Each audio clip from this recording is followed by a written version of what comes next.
अच्छा बच्चों, good morning. पिछली वीडियो में हम रूसियों की सामान्य इच्छा क्या है, सामान्य इच्छा का निर्माण कैसे होता है, इस पर चर्चा की।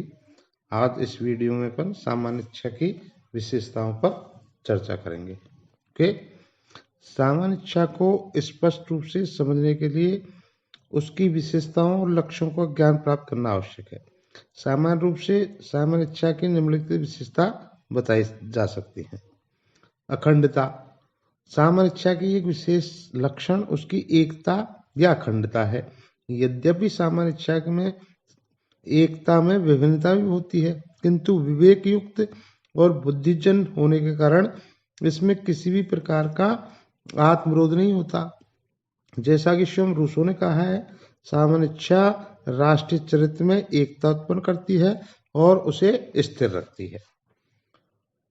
दूसरी विशेषता है सामान्य इच्छा की अदेयता। सामान्य इच्छा का दूसरा लक्षण है अदेयता, जिसका तात्पर्य यह है कि यह किसी व्यक्तियों को हस्तांतरित नहीं की जा सकती।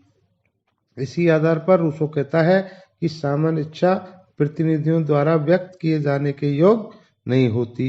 रूसो प्रत्यक्ष प्रजातंत्र का उपासक है, जिसमें व्यक्ति स्वयं अपनी इच्छा व्यक्त करते हैं। रूसो के अनुसार प्रतिनिधियों के माध्यम से इसे व्यक्त करना व्यक्तियों के बहुमूल्य अधिकारों का हनन तथा लोकतंत्र की हत्या है।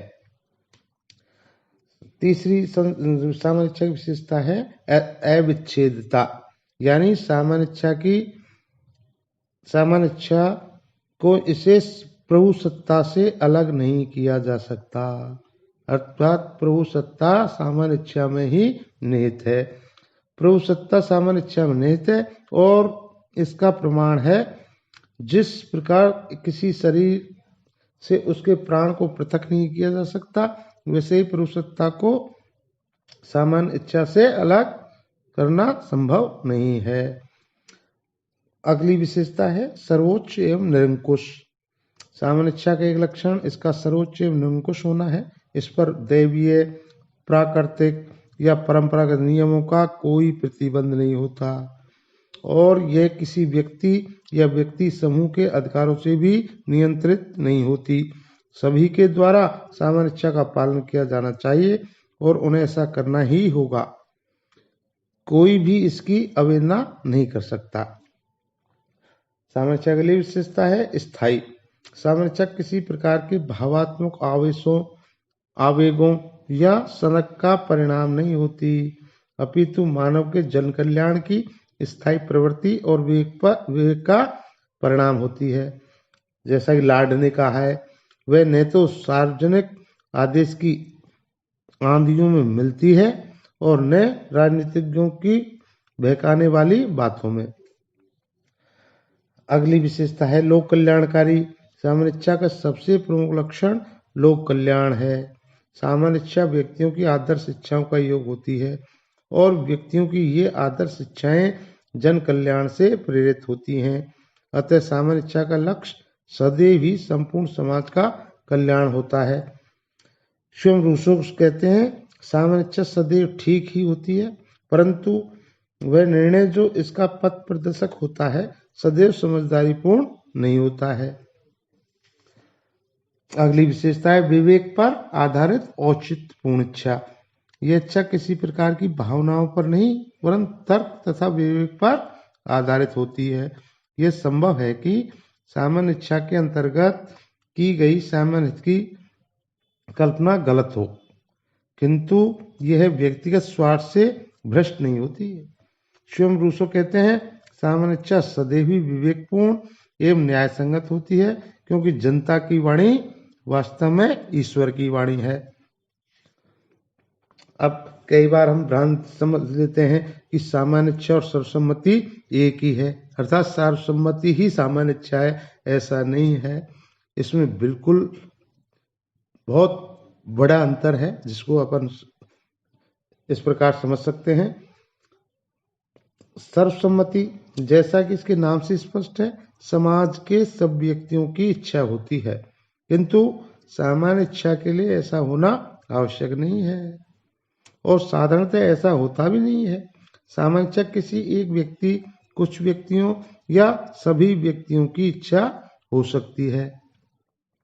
दूसरा इनमें अंतर है, सामान्य इच्छा में एक ऐसी एकता होती है जैसा कि सर्वसम्मति में कभी नहीं होती। सामान्य इच्छा एक संपूर्ण के रूप में समाज की इच्छाओं की अभिव्यक्ति करती है। वह सदस्यों की परस्पर विरोधी इच्छाओं के बीच समझौता नहीं, वरन वह एकल तथा एकात्मक इच्छा है।